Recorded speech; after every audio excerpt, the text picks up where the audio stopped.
What's happening, guys? Today is Tuesday. It's another day here at the shop. Once again, I'm alone, but I have this RB to still take apart. So what I'm going to be doing today is I'm going to do a little time lapse of me taking off the turbos. If you guys don't want to see all these time lapses, guys, just put it in the comments and I'll chill with the time lapses. I mean, you guys said you wanted to see me wrench a lot more, so I'm trying to do that for you. I feel like it adds more, I know it adds more footage, but I feel like it adds just a little bit more something to the video for you guys to be more interested in it, instead of like just, yeah, I say I'm gonna take off this, cut, it's taken off. Pretty boring, or at least I would think so. So now that the motor is here on the ground where it was last night, I can more easily get to the turbos and all this stuff. So I'm gonna place you guys over here, punch out the motor, and just start slowly taking off these turbos and doing my thing. And I'll cut back every now and then and give you guys a little rundown on what we're doing and go from there. So let's go ahead and get to taking off these turbos.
I got a lot of sleep last night, but that's besides the point. I am trying to get these turbos off.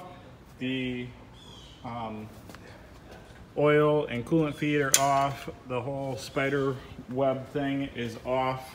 That's all the coolant and the oil and the air. The air for the vacuum for the wastegates is off. I took this all off in one. I do it where you don't disconnect it right here on the side of the motor, and you take it off from all the hoses on the other side of the motor. I just think it's a little easier that way, but it runs all the way around the back and it connects to all these hoses right here, so I just disconnect it right there. And yeah, it's coming along slowly, but it's coming, so it's going to be out today. And then on to taking off the head. So let's keep going with this.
So guys, there's no more turbos on this car.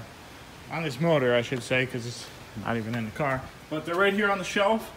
Turbos, lines, covers, intake manifold, or turbo intake pipe. I don't actually know what that one's called. But turbos are off it now. So what we're going to do is I am going to just clean up this side of the motor as much as I can. Try to get all this like grease and crap and stuff out of here. Plug up this hole before I do anything. That's for the AC. Don't want anything getting into there.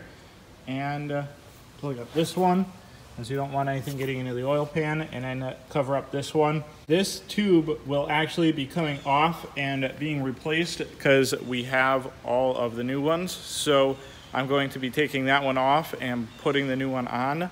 I believe we have literally every single one of them for the car, basically, except for probably these top ones, the one that's right here, this one, and then the one that goes to their PCV side. I believe I left it up there. It's either on the cowl up there or in this box, or it's around here somewhere. I know I have it, just don't know exactly where. But I'm going to clean up this side of the motor, and then I am going to start taking off the valve covers and then start taking out the head studs so that I can get this head off. So, or actually not that, I'm going to take off all the stuff on the intake side, all the tubes that need to come off, and clamps and everything to get that off. So I'm going to go ahead and do that, and then we'll be right back.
So guys, the head is off the block. It's looking pretty good. I'm going to clean this all up, make sure this is nice and ready to go back on when we finish up with the head gasket.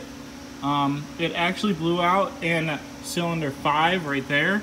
So what we're going to do is we're going to go over everything and just make sure that it's all okay to put back in. The head gasket is... Don't run 87 in GTRs. Roberto says don't run 87 in any GTR ever. Don't do it. So you could see it right there. Yeah, that's where it hit. So, where it's where it blew out. So if you want to say something, go ahead. I don't know. It's pretty. It was knocking from the wrong fuel. So what happens is the head gasket blew out. These head gaskets have what's called a fire ring. Right? Yeah. So the pressure was behind the ring when it blew out. So it made the ring go into the cylinder, where then the piston made contact with it. I don't think this is damaged. Well, I have to get some fancy mics out and stuff. Yeah, to really know for sure. But as long as you could see it right there. As long as the ring's not stuck, you got the we'll be okay. Yeah, see how I did on this one too.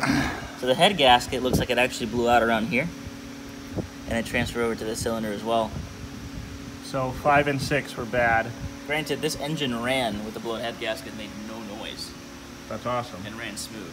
So aside from compression getting into the coolant passageway, which you can clearly see here, that's where that was happening. Yeah.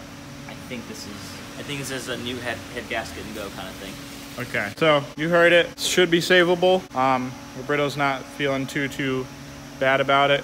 The head gasket just popped right off. There it goes. So we're going to move on from there, and we'll be right back with you guys.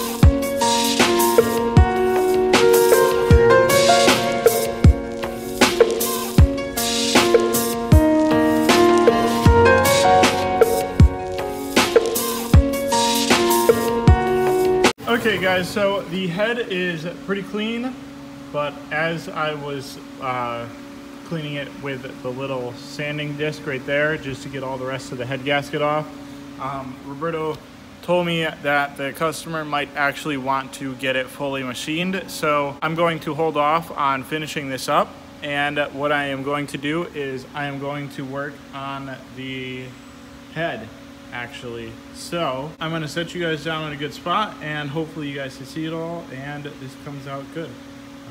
I am not too keen on working on things upside down, but we're going to see how this happens, and yeah, should be good. So let's get to doing this head. At the end of the day, Roberto informed me that the guy actually does want to get the block machined, so that means tomorrow we got to get this motor and transmission apart, get the motor off of the subframe, get the subframe back in the car, and get the motor torn all the way down to a bare block, just like Rob's motor over there was. So that means water pump off, oil pump, oil sump, all the accessories, everything, bare block. This needs to be to get sent out to the machine shop. So what I did was, the last thing that I just did was I scuffed up the head so that all the old gasket came off, which now, I mean, I could have done that later on when we got the block back, but we're going to take the head and put it off to the side. I got a nice little spot over here that we're going to place it and put it under a cover so that nothing happens to it, nothing gets dropped into it or anything like that. You know, a couple spiders might lay some eggs in there, but that's okay. We got a lot of, Roberto says it's more horsepower if there's spider eggs in it. So we got a lot of spiders down here in Florida too. So that's what I'm gonna do. I'm gonna put the head over here. I am going to just clean up my area really good for like the rest of the time. I don't wanna jump into something else super big and have to stop halfway through it. So I'm going to leave the motor and all that stuff for tomorrow, and I'm just gonna clean up, get myself organized, wipe down my tools, and just go from there, guys. So I don't know if that's gonna be anything you guys are interested in, so I guess I'll just end it now, and yeah, about it. So guys, if you like this video, don't forget to subscribe, hit the like button, comment, share, do all the good stuff. Roberto's got an R33, Jack's got a Pajero, and I am Marcus Parks, and I will see you guys in the next one.